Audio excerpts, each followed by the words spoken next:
ఏంటి బాస్ అలా ఉన్నారు? ఏం చెప్పమంటావే? ఏమైంది బాస్? ఏం చెప్పమంటావు? సంఘానికి వెళ్తానే ఆచారాలు పాటిస్తున్నారు. మరీ ఎంత చండాలంగా పాటిస్తున్నారంటే అంత చండాలంగా పాటిస్తున్నారు. వీళ్ళకన్నా మనోళ్ళే చాలా బెటర్ తెలుసా.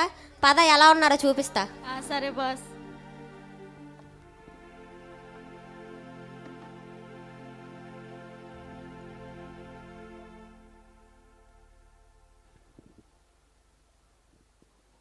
హలో, ప్రైజ్ లాడ్ వదిన గారండి. ప్రైజ్ లోడ్ వదిన గారండి. కోడలు ఎలా ఉంది వదిన గారండి? బాగుంది వదిన గారండి. కోడలి డెలివరీ టైం కదా, హాస్పిటల్కి ఎప్పుడు తీసుకెళ్తున్నారు? శుక్రవారం తీసుకెళ్తున్నాం వదిన గారండి. శుక్రవారమా? అమావాస్య వచ్చింది కదా. అమావాస్య మనం పట్టించుకోం కదా వదిన గారు. అంటే డెలివరీ టైం కదా, అప్పుడు దెయ్యాలకి ఎక్కువ పవర్ ఉంటుందంట వదిన గారండి. సరే ఎప్పుడు తీసుకెళ్దామంటారు? 2 రోజులు పోయాక ఆదివారం ఆరాధన చూసుకుని సోమవారం తీసుకెళ్దాం. సోమవారం కూడా ఏమన్నా ముహూర్తాలు ఉన్నాయి వదిన గారు? సోమవారం అంతా బేసిక్గానే ఉంది వదిన గారు. సరే వదిన గారు. ఏంటో మా వదిన సంఘానికి వెళ్ళేది కానీ ఆచారాలు అయ్యి అని పట్టించుకుంటూ ఉంటుంది. చూసావా, ఇదే ఫస్ట్ పేరు. వీళ్ళంట సంఘానికి వెళ్తున్నారంట, విశ్వాసులు అంట. ఎలాంటి విశ్వాసులు తెలుసా? సీనియర్ మోస్ట్ విశ్వాసులు. మళ్ళీ వీళ్ళకి అమావాస్యలు అయ్యి ఇయ్యి. వీళ్ళు కొంచెం పర్లా, సెకండ్ బ్యాచ్ చూడు ఎలా ఉంటారో.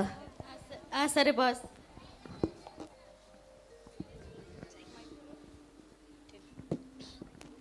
దేవుడు నా స్తోత్రాలు. ఇందాక నా అన్నాలు నేను చెప్పే సాక్షి ఏంటంటే, నాకు అబ్బాయి పుట్టాడు, అంతా బాగానే ఉంది. మేము శుక్రవారం అమావాస్య అవన్నీ చూసుకున్నా కానీ ఏ గడిలో పుట్టాడో ఏంటో.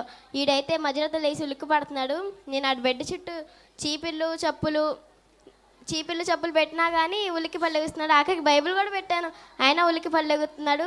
అసలు ఆ దెయ్యం మా అబ్బాయిని ఎంత ఏడిపిస్తుందంటే అదేం మామూలు ఏం కాదమ్మో.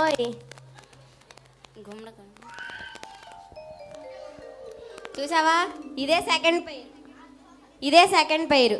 నేను అసలు ఎంత బాగా కనపరిచేస్తున్నారు. నేనంట పవర్ఫుల్ అంట. అసలు నాకు ఎంత ఆనందంగా ఉందో.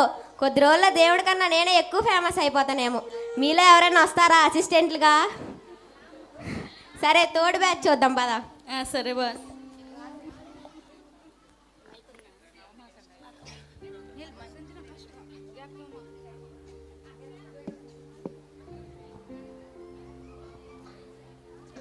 ఓలమ్మో చర్చికి టైం అయిపోతున్నది, బేగ రెడీ అయిపోవాలి.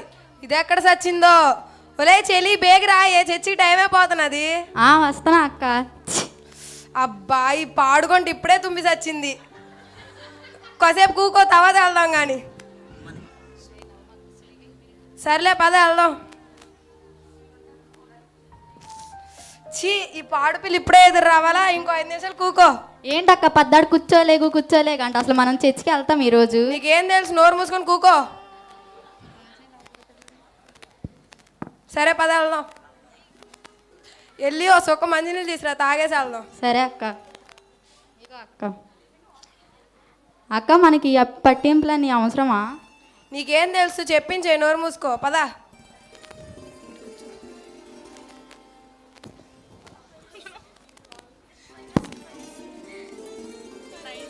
సరేలే కానీ ఆ అమ్మి చీర చూడే ఎట్లుందంటో.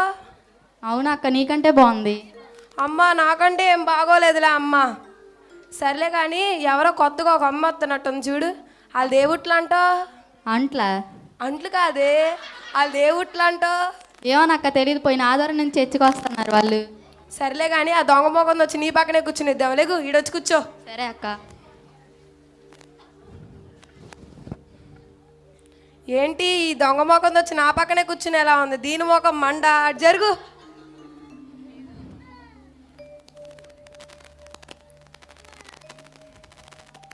చూసావా, ఇదే తోడు పేరు.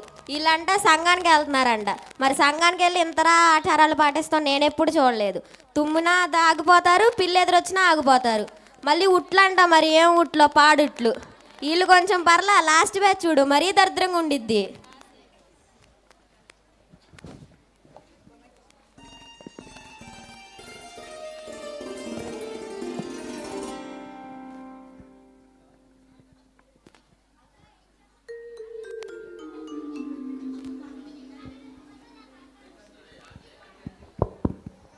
అక్క ఏం చేస్తున్నావు అక్క?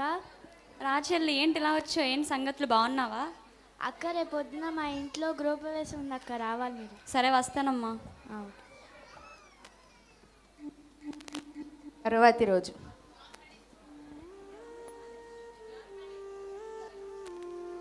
అక్క వచ్చేసావా అక్క ఆ మూల గ్లాస్లో ఉన్నది ఆ 4 మూల చల్లి తీసుకురా అక్క. సరే చెల్లి.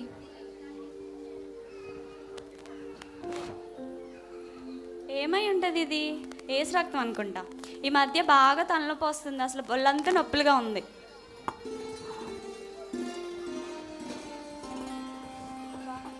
కొంచెం తాగుదాం.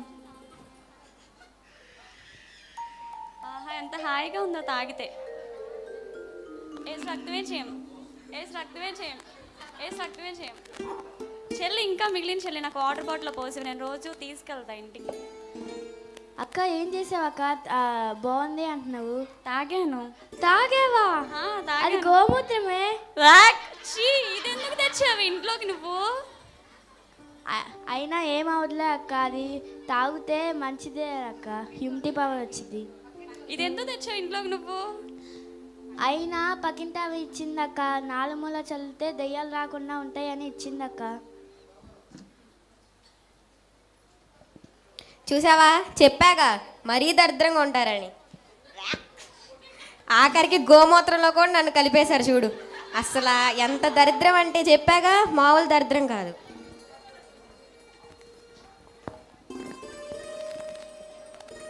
వీళ్ళు దేవుడు పెట్టలే అయినా సరే వీళ్ళు నా శిష్యులే. నాకు ఏసు రక్తం అంటే భయం, వీళ్ళకేమో నేనంటే భయం. వీళ్ళు ఇలాంటి వాళ్ళు ప్రార్థన చేసినా ఒకటే, చేయకపోయినా ఒకటే. మనందరం వెళ్ళేది ఒక దగ్గరికేగా. ఎక్కడికి బాస్? ఇంకెక్కడికి? మన కోసం సిద్ధపరచుందిగా నరకం. సరే బాబు.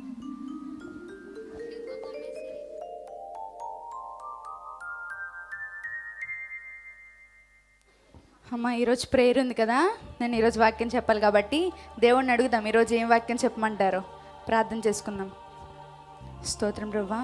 అయ్యా, ఈరోజు ఏం వాక్యం చెప్పాలో మీరు నాకు ప్రేరేపించమని అడుగుతున్నాం బ్రవ్వా. నీ బిడ్డలకి ఏం కావాలో దాన్ని నాకు ప్రేరేపించమని చిన్న ప్రాథమిక పాలన చేసుకోమని దేశం నడుస్తున్నాం.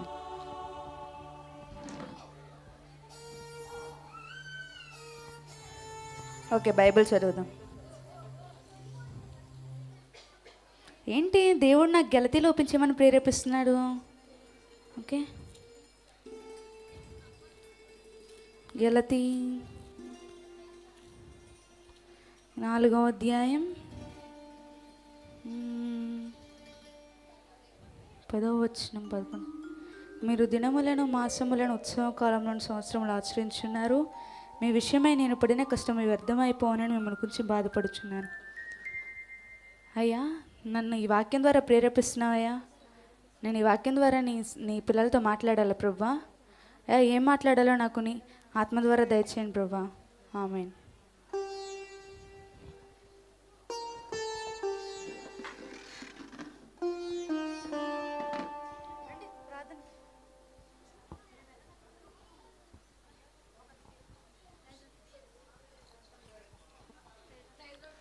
ప్రైజ్ లేడమ్మా, అందరూ బాగున్నారా? సరే, ఈరోజు మనం ప్రార్థన చేసుకుందాం. అందరూ మోకరించండి.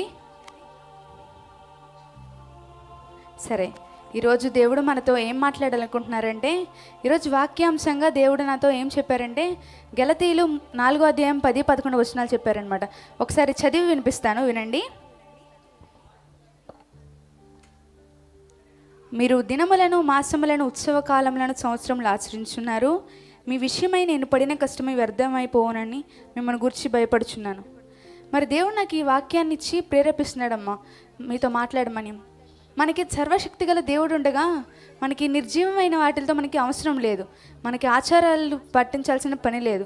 మనం రక్షణ తీసుకున్నప్పుడు ఎలా బ్రతికామో, రక్షణ తీసుకున్న తర్వాత మనం అలా బ్రతకకుండా ఆచారాల వైపు తిరుగుతున్నాము. అలా తిరగటం మనకి క్రమమైనది కాదు. మనం దేవుని ఎదుట దోషులుగా ఉంటున్నామే కానీ దేవుని ఎదుట క్రమంగా బ్రతకట్లేదు. మరి ఆచారాలను విడిచిపెట్టి అన్ని నిర్జీవమైన క్రియలను విడిచిపెట్టి వస్తే దేవుడు మనం హెచ్చిస్తాడు. సృష్టికర్తని వెతకమంటే మన వాళ్ళు సృష్టికర్తను వదిలేసి సృష్టిని పూజిస్తున్నారు. అది అంత తప్పు. దేవుడు ఏమన్నాడు? తన ఆజ్ఞను అతిక్రమించిన వాడే పాపి అంటున్నారు. మన వాళ్ళందరూ ఏం చేస్తున్నారు? సృష్టినే పూజిస్తున్నారు. మన నిజమైన దేవుడిని వదిలేసి సృష్టిని పూజించడం ఎంత తప్పు. మరి దేవుడు మనతో మాట్లాడినది ఏమనగా, దినములను మాసములను సంవత్సరం సృష్టించింది ఆయన వదిలేసి దినములని సంవత్సరాలు అన్నీ పాటిస్తున్నారు. మీకే కాదు, ఇక్కడున్న ప్రజలందరికీ చెప్తున్నది ఏంటంటే మనల్ని దినములైన ఆచారాలను పాటించాల్సిన అవసరం లేదు. మనకి సర్వశక్తి గల దేవుడు ఉన్నాడు. ఆయన్ని పట్టుకుంటే మనకి ఇవన్నీ అవసరం లేదు. నిర్జీవ క్రియలు చేసి శక్తివంతమైన దేవుణ్ణి అన్యజనుల ముందు మనమే తగ్గిస్తున్నట్టు కనపడుతుంది. మన శక్తివంతుణ్ణి, మన శక్తిగల దేవుణ్ణి వాళ్ళ ముందు శక్తిహీనుడిగా చేయటం అది చాలా పెద్ద తప్పు. మన దేవుడు గొప్పవాడు. మన దేవుణ్ణి చూసి మనం కూడా మాదిరికరంగా జీవించాలి.